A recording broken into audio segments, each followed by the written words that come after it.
Today we're going to take a walk through my home gardens. Hi, I'm Heidi from Garden Crossings. It's finally safe to say that it feels like summer.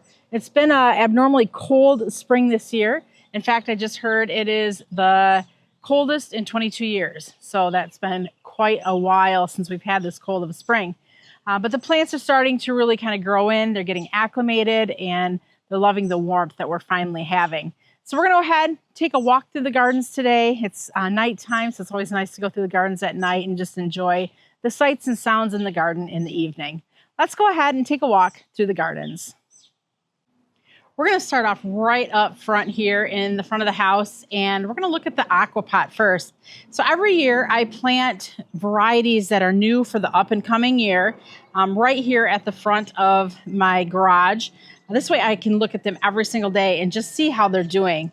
I wasn't sure exactly what I was going to think about the combination this year because I'm taking like literally the new plants and just making them work together. But I'm surprised. I'm really kind of liking the show of color here. So we're going to start off front and center. This is a sweet potato vine. This is the Sweet Caroline Sweetheart Shadow Storm. I'm loving the bicolor veining and speckling going on. We'll see as the summer goes on. I anticipate that's going to really trail down the front of the pot. But if it doesn't, actually, I'm kind of quite all right with that because sometimes I feel like sweet potato vines really can take over. This little beauty here is the Supertunia Mini Vista Pink Cloud. So this is a petunia, and this is part of that Mini Vista series. So a little bit smaller flowers. This is going to be a great choice not only for in containers, but for the landscape as well. And this one has been kind of a family favorite of ours. This is a Super Bell. This is the Super Bell, part of the Magic series. Super Bell's Magic Double Grapefruit. So it's showing colors of pink and yellow and even a little bit of a salmony orange. And I'm surprised at how well it's holding up among some of these more aggressive varieties here in this planter. But it's mingling nicely and it's adding its own special touch of color to the container. Up front and center, this is the James Britannia Safari Dusk. And this is really the first time I've used James Britannia in a container. And there's two of them in here. I am shocked at how much flower coverage that plant or those two plants are doing in this container. So that is really very prolific and has well exceeded my expectations of what that plant was going to do. There's also a bunch of new lobelia coming for next year, 2026. This is just one of the varieties. This is the Laguna Royale Lilac. And this too, I mean, there's two of them, one on each side of the container, one in, and we kind of put them in the back because we weren't sure if they were going to die out in the heat, but they are doing fantastic as well. Really creating a lot of flowers in this planter. So there are other things in here that were planted that got buried. So really there's nothing I can talk about with them because they're not showing. But these definitely are the strongest, most vigorous of the annuals that we planted in these containers this year. And then obviously we always put that palm tree in the center as our thriller. And that's just because I like to have something tall that, you know, really gives the pot some interest. It's my way of having a tropical feel here in West Michigan. Speaking of that, we are in a zone 6A. So that is my garden climate. Up front and center, these are a new Vista for 2026. These are the Supertunia Cool Jazz. This is actually a sport that was found in Vista Jazzberry. It's a very soft, light lavender, purpley pink color. Just take Jazzberry, dial down the color a lot, and that is the Supertunia Cool Jazz. So they're doing really nice. They're looking healthy. So far, they're looking like they're going to be a nice spreader like the Vista series do. By the end of the summer, I think this is going to be one of those plants that also will be on the sidewalk, and we won't see any spaces between them because they're going to just grow all together as one giant massive border. And that's exactly what I like to do in my landscape. This aquapot container here, Rod just actually planted it up tonight. It's like, man, we forgot to plant this one. So in the center, he put the Red Lark Delphinium, which is a perennial. And then he did some salvia annuals on either side. and then the diamond frost euphorbia. So we'll see how long that red lark blooms in the summer. I'm hoping if we keep deadheading it, that it will continue to keep blooming. He also poked 2 of the red lark back behind our waterless fountain. Waterless because we haven't turned it on in years, but I still like that pillar rock look. But both of those red larks are going to add some nice columnar look, kind of tucked in the back there. Typically we'll put like annual grass, but we wanted to try something different. Either pot on the entrance of my front door here this year, they're doing fantastic. We did the new super kale petunias. So this is the first year we've grown the super kales. I didn't know what to expect from them. I didn't know how they'd perform or what they would do. But I'd say it's safe to say they are doing fantastic here in our Michigan climate. Nice, bright, bold flowers. And then we also did put some of the bumblebee calibrachoa in as well. Beautiful purple. And then we've got the Silver Falls, which I love the Silver Falls. That's just kind of a must plant in my containers because it's so nice how it trails over. And you can see here equally well, it's doing nicely. The Silver Falls really went to town here in this container. And it's looking very nice. The special pot that I do every year with no input from Rod is on our front porch. It faces west, so it doesn't really get a lot of sun until maybe later in the day. So some of these plants are more shade tolerant because I don't really have any shade to plant any shady things in. We have the Super Bells. This is the pink lemonade. We've got the autumnal fuchsia, which does flower, but right now I'm just growing it for its foliage until it flowers. We have the Pegasus begonia, which again is another one I grow just for foliage. And then we have fuchsia firecracker, which is a nice upright fuchsia. And it's going to get little flowers are starting there, little kind of peachy flowers. And that too is going to be upright. We also tucked a few begonias in. And that's just kind of give that little spiller feel. So this one will continue to fill out as the summer goes on. Right now it's looking just a little, it looks nice, but it doesn't look big and full. So we'll see this one grow into its own as it gets warmer and the summer progresses. This year with the hanging baskets, we just kept it simple. We did geraniums, super bells, that's the grape punch, which is one of my favorite, and then the big leaf vine, which just kind of fills in and adds a little fullness and filling to the containers. These are lighted hanging baskets, so they actually, I think they just turned on. So they light up at night, and then they also have irrigation in them, so there's drip lines that go in, so they get dripped every day when we do our underground drip for the pots up front here. So I love that pink. It really pops nicely with the house. And we haven't really done a whole lot of deadheading on these yet. So with geraniums, you do need to go in and deadhead them to kind of keep them looking clean. But so far, they're staying pretty clean with not a lot of deadheading or time put into them. Here in our mailbox garden, we have a clematis that climbs up the back of the mailbox. That's still McKivy. It's not blooming right now, so we'll show that when it blooms later. But I love having clematis at mailboxes. Up in the front there is a coneflower. And then on either side, it looks like there's 2 garden mums that actually came back, which is kind of surprising here. Pennisetum rubrum grass, there's a lantana, and also a salvia. So Rod kept this area looking really simple. Didn't put a whole lot of major, bright, shocking color here. These are just some of the plants we had left over in the garden center from our landscapes there. So we're just utilizing here at the home. And I think they're going to look nice with that yellow and white, and then that little bit of the deep burgundy. And I'm not sure what color coneflower this is. It's probably pink, so that will blend in and look really good as well.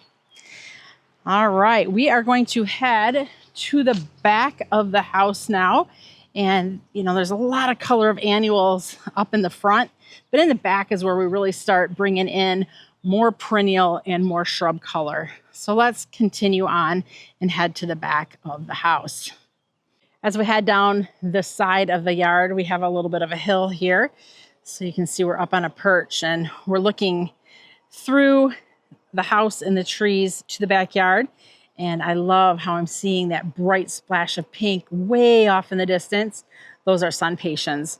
And that's why I like to use sun patiens, is because they just add so much color and are just very predominant in the landscape. Making our way through. There's a lot of hydrangeas in this area, and so they have not started blooming yet. You can see they're loaded with buds though. So once it's their time to shine, there's going to be a lot of impressive color from the hydrangeas. Here we've got the bed lined with the Nepeta cat's pajamas. There's also a few of the bleeding heart in there. It's just always interesting where you see color or not. We've got the Paint the Town Dianthus. Kind of a little bit of a border there. This Hosta is one always that gets people asking questions about what is it. This is Hosta Sage. This is one of the first hostas we planted in this landscape. We've been here in the house for about 26 years, and that plant has just done fantastic year after year. We're now in a place in the garden that is facing east, so this gets morning sun until about noon or so. So in this garden, eventually there'll be some astilbe blooming. There's a little bit of hosta tucked in there. We also have some woodgilla up against the house. This is the snippet lime. It's just about done blooming. And I have something super sad to report. I know those of you who have followed me year after year, this is the point in the tour where we talk about the Alstroemeria Inca ice. That's just gorgeous. Look at that. Is so sad to me. That whole area of brown that you're seeing used to be a giant Alstroemeria Inca ice. Something happened over this winter, and I don't know what, but a lot of it died off and went away. Thank goodness I do still have some little pieces. That's a pretty good chunk there. And I think I do still have like a little bit of snippets. So I'm trying to decide, do I dig them up and move them? Do I leave them? I don't know. I think I'm going to probably leave them. And then later on this fall, not too late in the fall though, dig them up and get them kind of positioned more so that they fill in that space. Or I guess I could look at it this way too. I could leave this as an opportunity to plant some of the new proven winter Alstroemerias now that I have space. So I don't know. What do you think? Should I move the Inca ice and get it centered? Or should I just load this area up with more Alstroemerias and have lots of different Alstroemeria color to show you? I'm curious to see what you think. The circle garden here, this garden rod, I don't even know how long ago it was. This had a giant maple tree that got blown over in a storm. And instead of planting another maple tree here, because it actually was the second one we had planted, the first one died, we thought, you know what, we're done with these maples. We're just going to create this into a nice garden bed. So the center, we have a hydrangea standard. So it's the limelight hydrangea, and standard basically means that it was trimmed or shaped into tree form. And this year it looks so pretty, like it's got really good shape on it. It's been a lot of years with kind of a wonky shape. So this is nice. It looks like a nice symmetrical lollipop. There's the stem in the bottom, and you can see that's a pretty big stem. So this is a fairly decent aged plant. We had the bloomerang dwarf lilacs. They're done blooming now, and that's what you're kind of seeing here. So this is going to continue to bloom throughout the summer, though, on the new growth. So we're going to just kind of let it go and enjoy more flowers throughout the summer. The Woodgilla My Monet, great foliage, pink, white, a little bit of blush. We did trim these last fall, so they are not going to bloom this spring because these bloom off the old growth, and we trimmed any potential flowers off, but they were just getting too big, so we had to kind of just sacrifice flowers to trimming the plants back and getting them back in check to the size we wanted them for this bed. We have the Atlas roses. We've got 3 of them planted in this bed. I love the Atlas roses because they're just so prolific, so many blooms, and they smell fantastic. And these have been in here too for several years. I wish I remember how long ago it was that we've done this bed. You know, I'm trying to wonder if it's been 10 years now, which seems like a long time ago, but possibly, this bed possibly has been here for about 10 years, but just doesn't that look so gorgeous? Beautiful peach color. I'm typically not an orange person, but orange definitely is growing on me because I'm using a lot more orange now in the landscape. Heading under to the deck, which is kind of one of two spots in the landscape that we have some shade. So we utilize it with hostas. And the big bright one, everybody's going to ask, what is it? This is Hosta Liberty. And the interesting thing with Hosta Liberty right now, as we're looking at it, it's got green with yellow edges. And as we go further on in the summer, this yellow is going to turn more white. So a lot of times people will get a hosta and say it's not the right hosta, it's not the right color, but it does depend on where's it at in the season, because they do change. And it's also good to point out young hostas also too sometimes don't look like what a mature hosta will look like. So just be patient if they don't look exactly as you were imagining them to. They do change over time. This one here, it looks virus, but it's not. This one is Allegan Fog. I had won this one several years ago. I was at some garden club or something, and I had won this one. It's kind of a different, unique one. I love the hostas in here because they're all very big. They fill in the space well, and that helps kind of keep the weeds at bay just by filling in the space. There's also some hellebore or Lenten rose in there. So before all these hostas were up, the Lenten rose were blooming and looking nice. More of that Paint the Town dianthus, lining really nicely. This little rock wall. And then in front of it is the Nepeta Cat's pajamas. We've got hydrangeas in the back there. So those will be blooming probably in the next few weeks. In front of the hydrangeas, it looks like we've got some, I think that's Agastache there in front. So we'll see. That should maybe be blooming right now, but I think it's because it's not getting as much sun that it's a little bit delayed. Another Atlas rose in the background. Some of the crystal blue salvia. And a ton of columbine. This is a good point for me to say, if you have columbine in your garden or acalygia, when they get to this point, those little things are the seed pods, and they are loaded with seeds. So if you don't want your garden to be overtaken by columbine, now is a perfect time to cut those seed pods off. Or if you do, let's let them stay on. And once they dry, just start shaking seeds like crazy, and you will have columbine for years, and your garden will be full of it.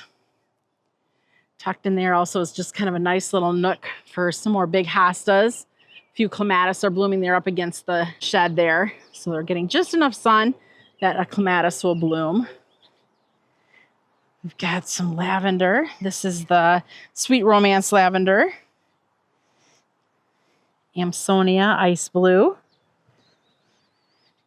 And again, more border using that dianthus. That dianthus, it's just a great little plant.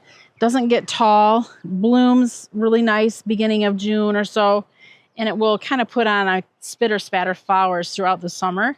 So it continually has a little bit of something going on. I have another clematis tower here, not blooming yet, but there's a lot of buds. So that will be blooming shortly. This is where I took, it was a windmill, I think, and the windmill broke off.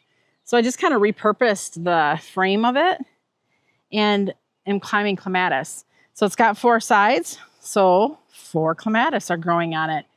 Especially with clematis, they don't always bloom at the same time. So if you mix and match them, chances are you'll extend your bloom time by having various different things. I did want to talk about the Tough Stuff hydrangea. For those of you who watched last fall, you may have saw that we trimmed this back drastically. It was so large, it was going over the path into the grass. And I told the gardeners at the time, go ahead and trim it back hard. I'm okay if it doesn't bloom right away this spring because it was getting too big. It's one of those things. It's ugly and you complain about it, or it's ugly and you do something about it. So we did something about it. We gave it a good hard trim, and I'm surprised there are some buds. So even though we did do a trimming later in the season, we will still get some first round flowers. So that's going to be fantastic. And then we'll get later blooms later in the season as well. So this was one of those risks and rewards. Risked it not flowering, but we're being rewarded by a few blooms. So that is going to be absolutely lovely. Rod's working out in the garden tonight. For those of you who know Rod, It's very shocking that he has driven his truck in the grass because he's very particular about things. And for him to be driving in his grass is just kind of off tune for Rod, but he does it all the time. So it makes gardening in the backyard easier by bringing all of your supplies and stuff to the backyard. And it's one thing that is very un-Rod-like. So some of you might be laughing at that right now. If you know, you know, right?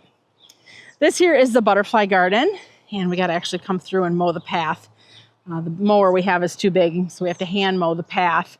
But the butterfly garden was intended to be planted with plants that are just that, butterfly attracting plants. So in this little front thing here, we've got a bunch of coneflower. We did the fencing so the rabbit wouldn't get in, but you can see it's been hit one too many times by the lawnmower. It's still keeping the rabbits out, but that might be something we need to replace and refresh. When I plant coneflowers, I love to load up all different kind of colors. So it's fun to just mix and match and create quite a collection in certain garden spaces. Bobo hydrangeas. Some more salvia. Viva Polonia Clematis is doing fantastic. This here is a butterfly bush. There's a lot of questions sometimes, depending on what zone you're in, how and where to trim a butterfly bush. So we'll be doing a video on that so you can kind of get more information on that. In the butterfly garden, we do line it in white because I love how white just kind of glows in the night. So that just really creates kind of like a framing or an outline in this garden bed. We've got some lupin, part of the West Country series. I love lupin. They're just such a fun plant. I love the colors, especially the West Country series. There's a lot of great mixes of color. Some allium bulbs. Sonic Bloom Pink Weigela. So it bloomed and it's already starting to put on a lot of new growth for its second round of blooms. Salvia, which is a great pollinator plant. There's big giant bumblebees on it right now. The Spagula is just starting to bloom. We've got some Surefire cherry cordial begonias in the pot this year. I love cherry cordial because it's such a deep, dark, glossy. You can see the shimmer and shine on those leaves. Annual, and of course that red just looks stunning up against that nearly black foliage. Man, the light is just hitting that gorgeous right now.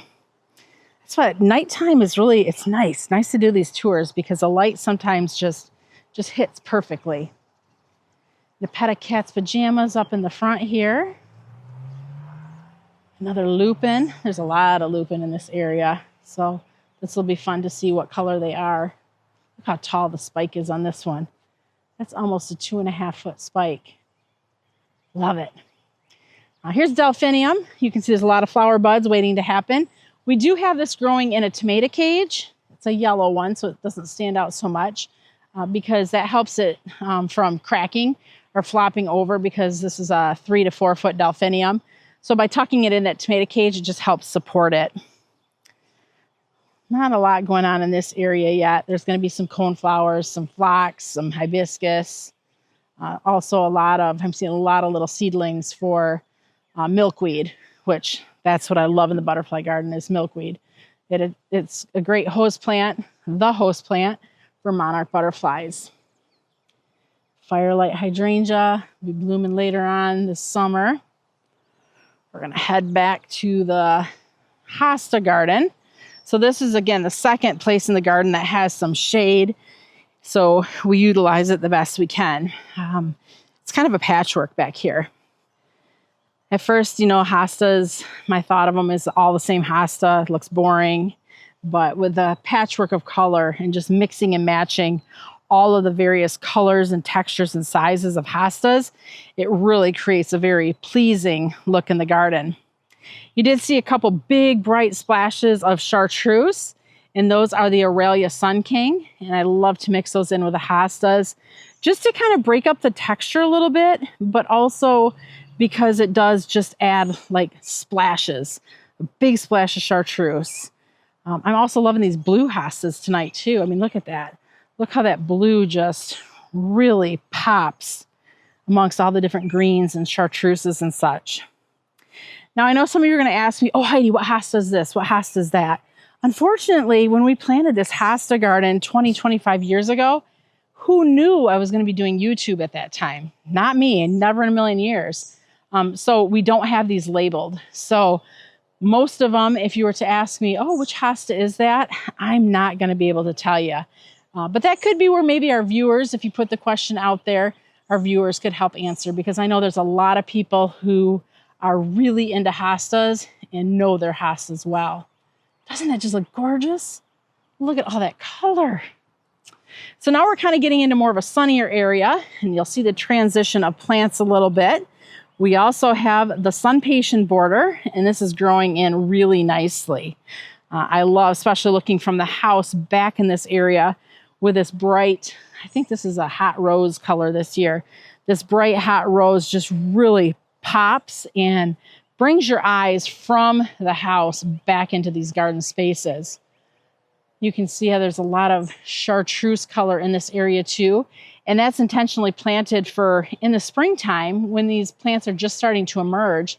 All of this yellow and chartreuse is one of the first things to really add color into the garden space, even though there's not a lot of flower color going on. So we're still pretty heavy with hosta. I'm starting to mix in some astilbe, which will give us some summer color. Here's a huge, gorgeous alstroemeria. Not blooming yet, but that middle section there, that's just going to be a mass of pink blooms once it starts blooming. Way in the back, I can tell you that's Empress Wu hosta, really big. This chartreuse one is coast to coast. We've got some chantilly lace, aruncus. I just love the texture that adds into the garden. It's almost a little bit too close to some of those hostas where it's just kind of getting buried a little bit. We did put some phlox and some Rebecca back here because I always feel like this area lacks color just a little bit. It just feels very green or hosta leaf color, which is good. That's good. But I'd love to have just more pokes of color in here to, I don't know, just draw attention to the space. There is earlier, this here is the storm cloud Amsonia.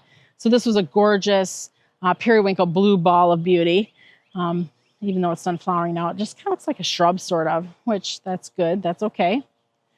There's some more of that chantilly lace aruncus. You can kind of see it a little bit better because it's not so covered in by so many hostas. The dark foliage you're seeing there, that's an astilbe, dark side of the moon. There are a few heuchera. Way back when, we had a lot of heuchera in this bed. Like it was loaded with a lot of different varieties. Then we got underground sprinkling, and because of the underground sprinkling, this area was just too wet, and heuchera or corabels, they don't love wet areas, so we started to lose them. So there's still a few that are kind of hanging on there, but if this was a drier area, we could use the corabels a lot more and have more success. Did you just see that rabbit? Ah. So we do obviously have rabbits that hang out in the garden. There's also, on a rare occasion, deer that come through. But I really, at this point in the season, I'm not doing anything to protect any of the plants from rabbits or deer. The rabbit usually goes after some Asiatic lilies, which whatever. Take those, just leave the rest of my things alone. When the deer comes through, he'll go after hostas and sun patients. But once we see that, then it's all out war. We'll get out the Bobbix or plant skid to help protect the plants at that point. So we could be proactive, but at this point we're not. Look at him just sitting there. Like, hello, thank you. I'm living my best life. I love your garden. I'm enjoying it right now. What else you got for me?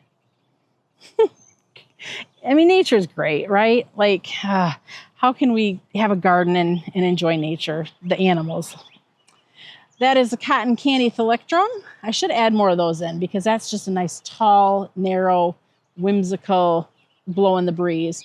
And we do have more of those. So that is one I should add in because I love how that just stands above the foliage and pops this time of year. All right, we've got some Amsonia back there. I think it's Amsonia Ice Blue mixed in with a ton of ferns. We did plant the ferns in there, and I do kind of like how they've naturalized and filled in that area. There's so many weeds and stuff back there. There's a creek on the other side of this hill, and just filling it in with plants and utilizing those plants to hold the weeds at bay is a good way of doing it. There's a couple of Clematis back there. I don't even know which one that is anymore. It was planted so long ago, but I like how that magenta really breaks up the greens. Stand by Me Clematis here in this obelisk. Just starting to bloom. Not a lot of color yet. Some more lupins. I tuck lupins wherever I can. This bed here really is a colorful late summer bed, but right now we are seeing some of the opening act phlox. So they're not really a tall phlox, but they are a taller phlox. But I love how the clump gets bigger and bigger every year. So they are kind of a spreader in a way, but I don't want to say they're not like an obnoxious spreader. They're an appropriate spreader in the garden. Here's a tall phlox actually, so that will be later on in the season. There's a lot of hibiscus in here, hardy hibiscus. The gorgeous, incredible hydrangea will be blooming soon. It's just huge. Some daylilies, bobo. There's some weeds in here. We have new gardeners this year, and they're doing a good job, but not quite as detailed as the ones we had last year. So when I see weeds like that, it's like, all right, I got to get out here and do some pulling. This is the Invincible Spirit hydrangea, spirea. A lot of little foxglove we have planted. I didn't even realize we had so many foxglove planted, although I walked out here earlier and was like, whoa, where did they all come from? And I love it. I love when plants just show up in the garden. Another Viva Polonia Clematis. Is that not just gorgeous? I mean, look at that color. I love the vertical sense that Clematis add to a garden. And that color is just, it breaks everything up. It adds so much interest and breaks everything up. Oh, there's another Thalictrum we have planted, the cotton candy. You can see they're a nice narrow plant they're nice for filling in those little spaces in the garden. Heading over to the Clematis wall and also the Alstroemeria test garden. Right now, the Clematis, there's a lot of Rigucci starting to bloom. Beautiful bell-shaped blooms. Not your typical looking Clematis, but a long blooming Clematis. Some Clematis Holdine, just little flowers, but there's going to be a lot of them. So I think this is our third, if not fourth year with these Alstroemerias. These are the Inca series. These are the zone 7 and 8 Alstroemeria. I think there was 12 of them to start with, and it looks like we've got 1, 2, 3, 4, 5, 6, about 9 or 10 of them that are still here. They're all different varieties. They're shorter. They're only about 12 inches tall. But look they came back great. This is where you call zone denial when you plant these zone 7 and 8 plants in a zone 6 garden.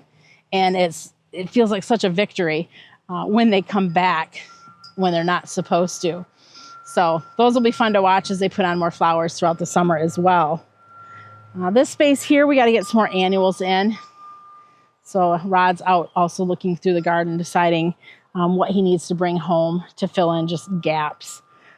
Gaps are a good thing though, because it gives you opportunity to be able to plant new and different things. So sometimes if things die in the garden, it's like, oh, that's so sad they died. But other times it's like, oh, you know what? That just gave me an opportunity to plant something different. You see that bumblebee hanging out here in the, where'd he go? I think his petal fell off when he was going in. But yeah, digitalis are great for pollinators. Some more of the dianthus, Weigela wine and roses, one of the first plants in this garden, along with our limelight hydrangea. Those are actually the very two first plants we put in, and I think they're the only plants that are still remaining from the garden when it was planted about 25, 26 years ago. This little area here's got some sweet romance lavender, some more dianthus. There's going to be a lot of coneflowers blooming once they start blooming. Now this area is just a little bit kind of grubby looking. Needs a little trimming and a little maybe replanting, reorganizing. So, even my garden doesn't look perfect. And that's just it, If you have a perfect garden, usually that means your garden's dead because you're not doing anything with it anymore. I hope you enjoyed walking through the garden tonight. Rod's getting his drill and his gloves, and he's got a project he's heading over to. If you have any questions or comments on anything you saw in tonight's garden, please feel free to leave it in the comments below. And if there's something you want to add to your garden, you can head to our website, gardencrossings.com, and we can ship them directly to your door. If you're new to our channel, we welcome you to subscribe. Thanks for watching. I'm Heidi from Garden Crossings.